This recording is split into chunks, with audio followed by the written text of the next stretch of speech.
Well, we checked out this morning of Osage Casino Hotel, Tulsa, and probably going to dedicate this week's social media feed pretty much to telling you all the reasons why they suck. If you remember, we had a subpar stay last year, but they made it up to us and were very apologetic. But no longer. They're under new management, it looks like, at least the hierarchy within the organization.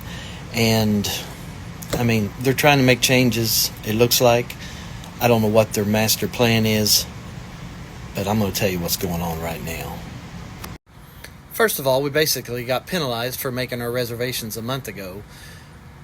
We booked, well, there was a discrepancy on the room we booked, but what I did get actually put down for was 2 nights at $145 each, and then the other night was $165 each. That's called best available rate when I booked at the time, calling them.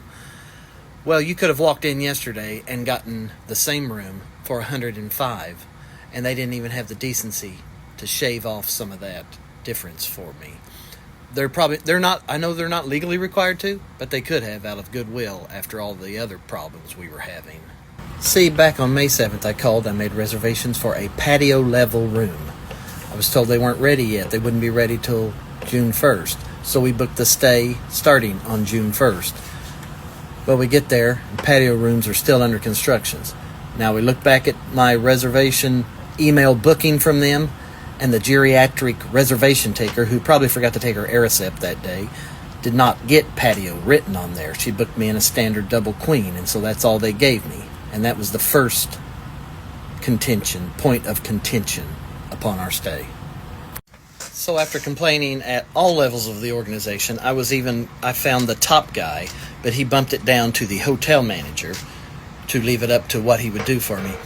Well, the hotel manager was the least empathetic of all of them. And he said he went back and pulled the tapes where I spoke with the lady and that I booked a double queen. You know, I can't remember every word of the conversation. We went roundabout, but it was clear I was trying to book a patio. And he says everybody was called and warned off who did book a patio, that they weren't ready yet. Well, my sister also had a patio room, and it did say patio room on her reservation, and she was not called and warned. And that's not to mention the myriad of other complaints about the place. The place is 8 years old. It's dirtier than it's ever been. It's more run down than it's ever been. It's more expensive than it's ever been. And you get less than you've ever gotten.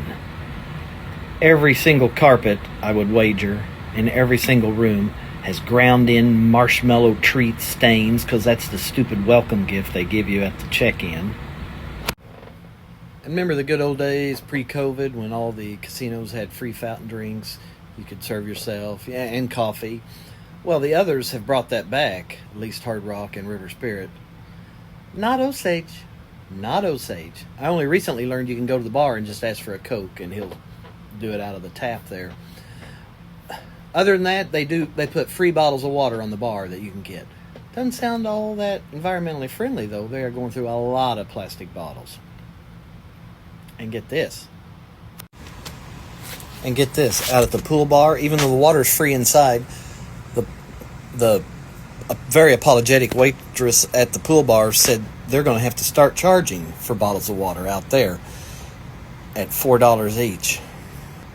They can give you ice water in a cup, but they can't give you a bottle of water now, apparently.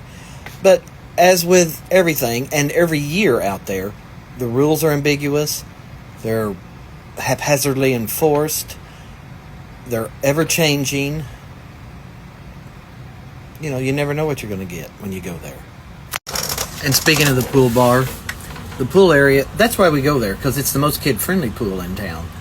But they're down to 3 umbrellas at the pool area in the Oklahoma sun. Really? Their cabanas they got rid of a couple years ago. Not that we ever got a cabana. That's a little too bougie for us. But they've gotten rid of them after that Father's Day storm a couple years ago, and they haven't done anything with the space. And then at one point, there were 8 of us eating in the Thunder Bar and Grill, which is good food most of the time, and good service most of the time, too. But would you believe, from high in the rafters, you know, all the ductwork and decorative supports they have up there, there were dust bunnies floating down upon us. raining down upon us like a beautiful snowy evening, enjoying our dinner. And another thing, for years now, they've been handing out these gross Rice Krispie marshmallow treats when you check in. Actually, they're not that gross, but they do leave a lot of grossness behind. Therefore, every room, in my opinion, I haven't stayed in every room, has nasty, sticky, dark stain spots, ground up marshmallow on the carpet.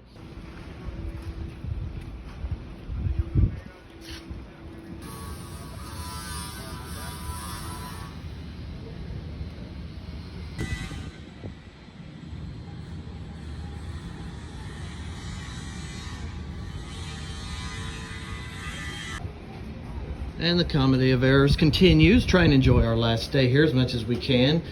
9:35, pool's supposed to open at 9. The bathrooms are locked. And Osage Hotel does do surge pricing.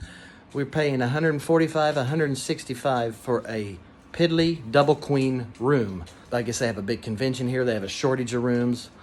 For $165, you can stay on the beach somewhere. And that's what we're going to do, because we will not be back here.